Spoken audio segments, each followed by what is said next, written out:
Moderately quick aside. Okay. Because we're football. We're football. We are. Your brain has footballs in it right now. I do feel a little bit of some ADD radio happening because there's so much going on. Like there's baseball and the season starting, and we still have Aaron Rodgers and Jets and Niners, and the summit was yesterday. There's a lot going on today. What do you mean there's baseball? There's no baseball. There's no baseball ended. Oh, I forgot about that. You did that whole obituary epitaph thing. Right. Yet it still is on in the studio somehow. I'm a Giants fan. Yeah. I put it on because I am a Giants fan. That was crazy. We're here doing a show, and I'm like, why are the Giants still playing? I thought, is this some sort of exhibition or something? Totally. Some sort of postseason tryout thing? They're looking for new people?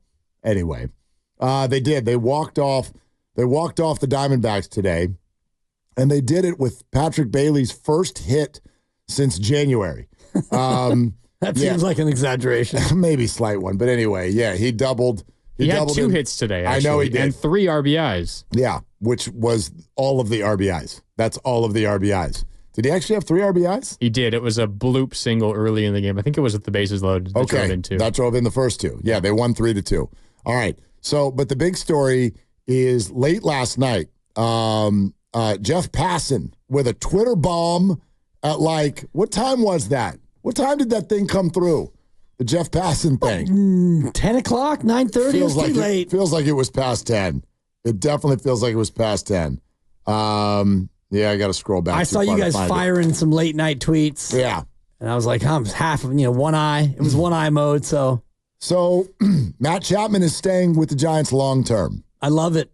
I like the move. You blow up the opt-out years and immediately launch into a 6-year deal at $25 million per year with $1 million kicker, little signing bonus in there. So it's a 6-year, $151 million deal. Matt Chapman is your Giants third baseman for a while now, all the way until he's 37 years old. And so the predictable stuff is all there, which is he was a really good player for the Giants this year, and he's a good leader. He's obviously a phenomenal third baseman. He's a plus hitter, not a great hitter. Don't want him hitting third or fourth, but definitely a net positive. You want him on your team. I think he clearly really feels comfortable with the Giants because don't forget, that's a Scott Boras client that just signed in September. That's crazy. That's nuts in and of itself for 6 years. So Chappie is clearly very comfortable, wants to stay, and in a press conference earlier today, let slip that he's talked to a bunch of people in free agency. I've already talked to free agents who really want to join the Giants. So there's that. And that's all fine. And I think there's a financial commitment there that feels good if you're a Giants fan. You may feel like this holds on to Chapman until he's too old. There's some risk there, no doubt about that. But again, all in all, him staying on the team as something you can count on as a Giants fan, I think is a good thing. Here's what I don't get. I have heard from so many people, this seems to be a lot of people's initial reaction to the Matt Chapman contract. Well, guess that means Farhan's staying. Why does it mean that? I'm not saying if he's staying or going. I have no idea if he's staying or going. But I'm curious as to why that seems to mean that to people. I heard Guru say it. Among many who feel like that is a sign that ownership is keeping Farhan Zaidi beyond this year. Why does signing one player have anything to do with that at all? Because it feels like if a move this big is being made, it's being made by Farhan, and you wouldn't let a lame duck make a move like this unless you thought that you had faith that he was still doing a heck of a job and that you wanted to keep him around. That's what that thinking is. I can look a little bit beyond that relationship or that paradigm and see that it's a player who is probably worth $25 million a year, really good defensive player. He's a good Giant, and the manager I don't think's in trouble, and the manager loves having him, and the ownership is probably thrilled to have him be a Giant. So this move could have nothing to do with Farhan Zaidi, or it could have everything to do with Farhan Zaidi. I think it's got nothing to do with Farhan Zaidi. Like, at what point does a general manager stay safe just because he signed a player? If that were the case, nobody would ever leave. Like, they're like Jung-Hoo Lee is signed for 4 more years. Well, we wouldn't move on from Farhan. Why?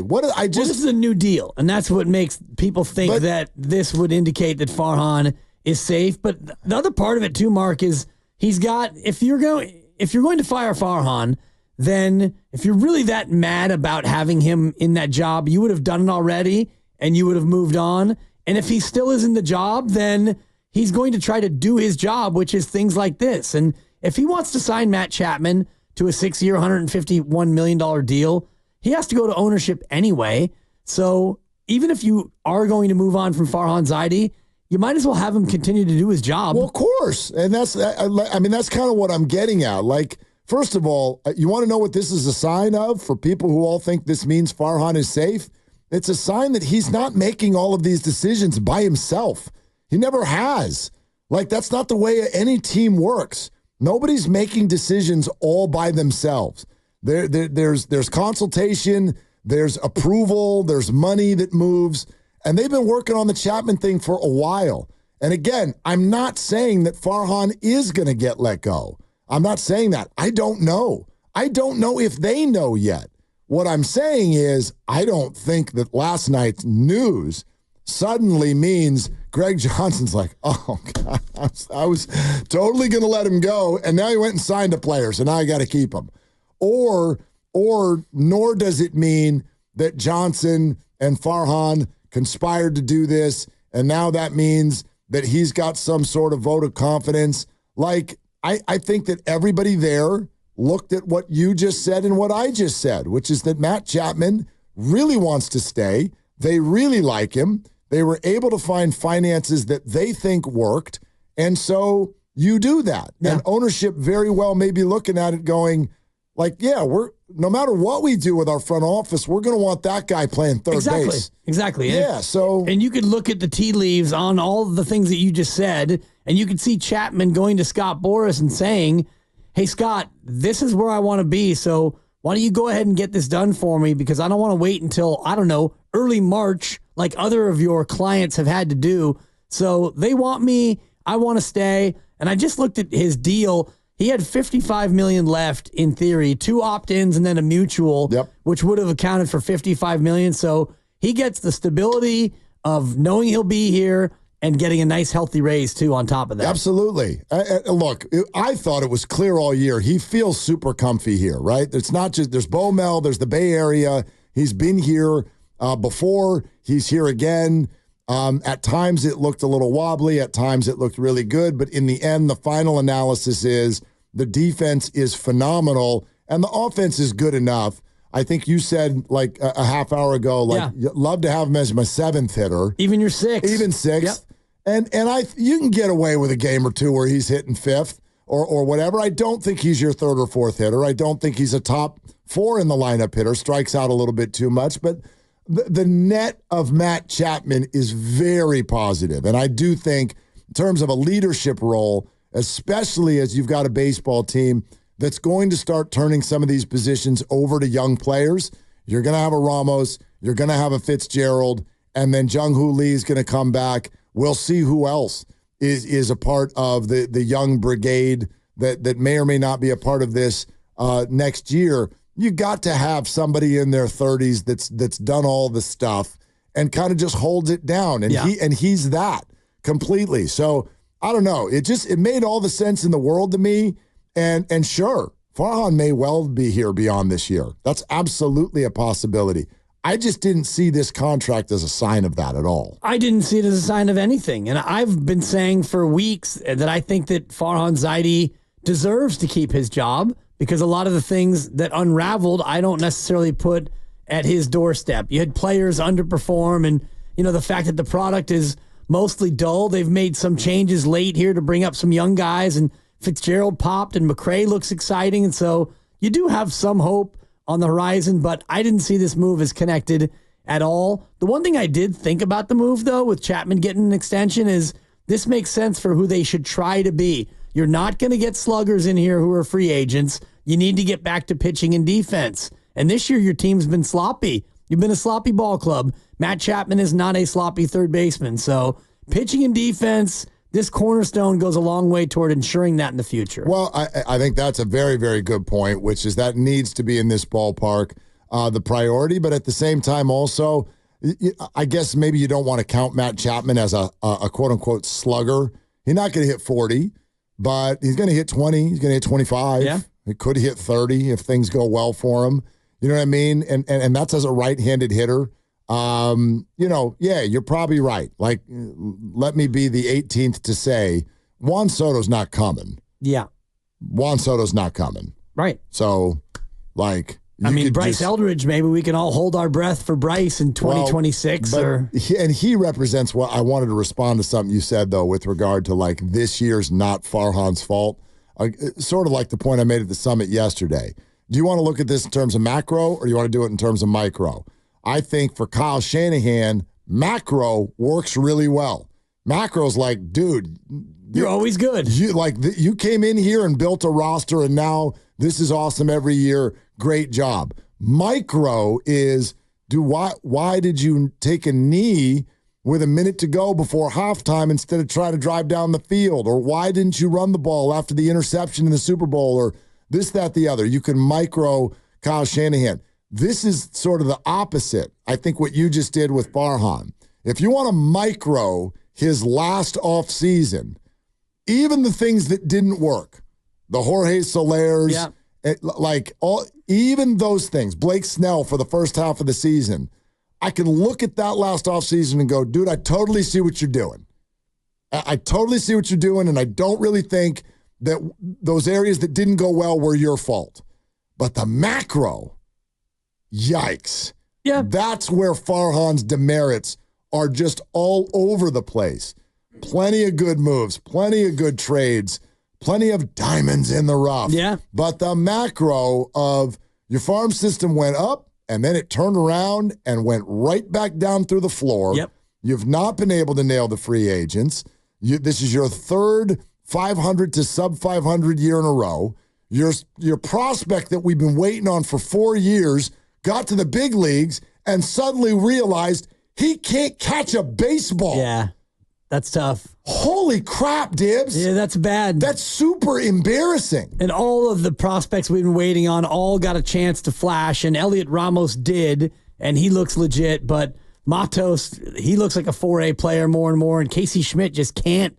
He can't do more than short-term rentals. He's still stuck in Airbnb mode. He can't even get a month-long lease up here. And I'm not going to get overly excited yet about Bryce Eldridge. Like, I love it, too. The highlights on social media are a ton of fun. It's a great thing to watch before you go to bed. Makes you feel good about yourself. Off you go. It's been a AA for 3 days. Yeah. I'm supposed to now project that this guy's going to be a star in the big league someday soon?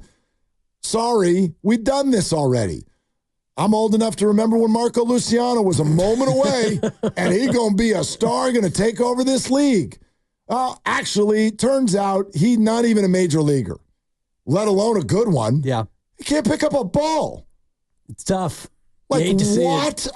Ground ball, yeah. This guy been at shortstop in the minor leagues for 5 years, and he gets here, and you just go, oh, my God, I never look to see if he can catch. Maybe he's better on fly balls. A baseball? Put him on left. Let's give him a shot in the outfield. Let him track down some flies. The macro ain't going well. And I think you have a hard time right now looking at the macro and feeling good about sort of that front office direction. Because what bothers me, because we're all out here, fans and media, we can all have our big opinions and have no consequence for them. What gets me about Farhan is not your opinion, not my opinion, not Grandy's opinion, not Bonte and Joe, not Sam Lubman on garlic fries and baseball. That doesn't get me. What gets me is that I know there are people in the building who are not cool with this. There was an Instagram post the other day about Farhan potentially losing his job. You know who liked it? No. You want to hit the heart. Buster Posey? Not Buster Posey. He's not that dumb. I don't think he's on Instagram that much either. Evan Longoria. Liked it.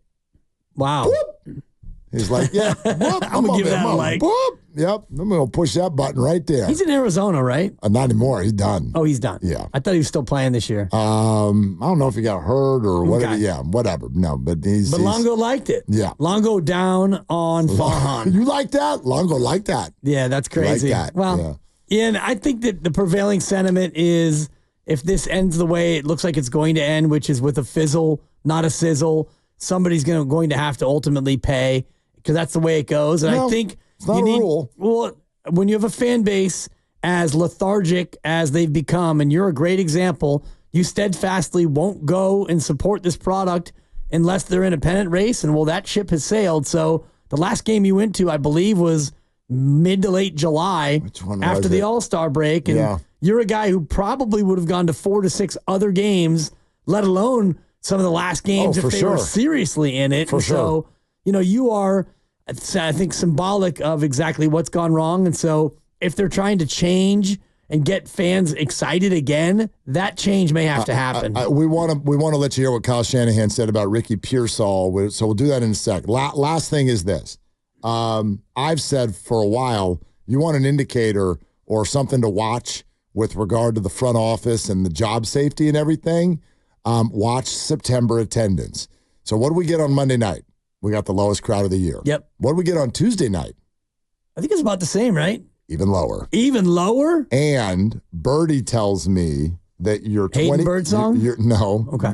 Birdie tells me that your 22,000, which is what was announced last night, maybe a little bit more than half of that showed up. Was actually there. That's usually about right. Estimation sensation was about 12. Oh boy. Okay. That's roomy. That's like the first season post-pandemic. Yeah. And I have no idea what was out there today, but being in the middle of the day on a school day now in September, I got to think, probably not good, Bob. Looked like more than 12 actually there. Okay. Just from what I was seeing. Beautiful day, but spectacular day. Yeah. So anyway, we were talking about Pearsall back on the field today, just cruising. I mean, not in a helmet, but he's just out there in his T-shirt and sneaks, hanging out with his teammate.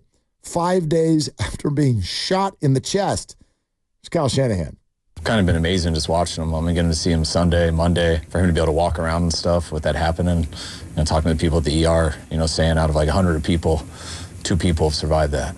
And to be able to see him the next day and just that he's able to walk, he's coming to meetings, he's doing all that. But, he wants to go a while, a week or so without trying to work up a sweat. And then after that, he'll start his rehab and progress again back. Starting rehab. In a week. Just start rehab. I can't get over it. That's a breathtaking statement that he just made there.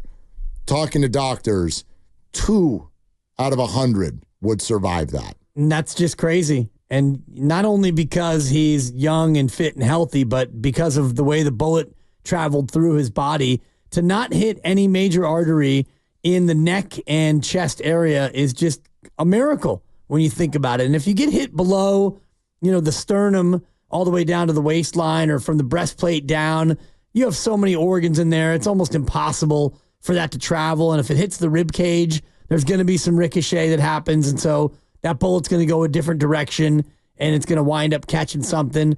To get shot where he did is so incredibly lucky. On the right side, not the left, upper right, below the shoulder, below the neck, the carotid artery, above the aortas and the ventricles that come spilling off the heart through the rest of your body. It's a miracle. It's insane. It's insane to even see the video of him walking around out there. It's really kind of breathtaking. Here's a little bit more on the Pearsall situation from Shanahan. It was really tough. We didn't know exactly, we just knew that he got shot, and that was all we knew. And then it took us about an hour to figure out what the hospital was and things like that, because he just made a couple calls to people, so we had it from them, but none of us knew where he was or anything. And this was, it's like at 3:30. By the time that we got to him, it was good, because by the time we found out where he was, we got to him. It was real cool. He FaceTimed me. That was like the first time I knew he was all right. I got a call like 20 minutes before that saying he was conscious, he was talking, that he was going to survive and all that. But then he FaceTimed me right after from his bed. It was real upbeat. Like it was really amazing, because that hour, when you hear about a shooting, we didn't know where it was or anything, so you just assume the worst. Then to hear it was in the chest, you don't think that usually goes that well. And then actually to talk to him like 15 minutes after that and just talk to a guy that seems like he's okay. Obviously, he's got a bad, horrible injury, and there's a huge mental side that'll go to that he's got to work through for a while. But it was a lot of emotions. Okay. I mean, that's how it went down. A lot of emotions. Telling the police officer, I'm going to die. And she says, no, you're not. No, you're not. God's with us. Breathe through it. You're going to be okay. And then, okay, let's go out there and play football. No, it's going to take, I don't even know how long it takes, to get over something like that. Yeah, I have no sense of what they've told him. But obviously, he was able to leave the hospital 24 hours later. And now he's hanging out in Santa Clara. I do want to answer this real quick. Someone from the 925 Xfinity Mobile text line was like, why didn't they give him an off week? Hold on a second. Niners didn't require anything of Ricky Pearsall. Oh, he's going to get fined now. I mean, what are we doing? Imagine. All right, Ricky, failure to report. That's going to be $2,500. I mean, yeah, Ricky wants to be there. He's obviously been medically cleared to be there, but understand, he's not doing anything. He's just there. He's there. He's watching. I can tell you this. If I got shot and I was lucky enough to just be up and around a few days later, I would want to be as close to my people as possible. And so I'm sure that's the emotion that's driving this. Is Ricky wants to be around his teammates. He's still got that same brain, which was preparing to play a football game on Monday, his first ever NFL game. So he has to have a ton of excitement about this moment, and now he's not going to be around for a month, but I'm sure he wants to stay at least as close to it as he possibly can, and so that's what this represents. Well, and I didn't even think about it in terms of those highs and lows where you come in, you get drafted first round, you're injured, you get better, you're injured again, you're starting to get better, you do an autograph signing, you're trying to buy luggage for your first road trip, and then bam, you get shot. So everything that was building toward the culmination of a life's hard work, you're going to get to play an NFL game for the 49ers. And then this happens. And then you go from the lowest of lows to the highest of highs of, oh my God, I'm going to be okay. Not only did I live, but I'm going to be all right to play in a month. What an emotional roller coaster. It's absolutely crazy. So awesome. Awesome. Just awesome to see him out there.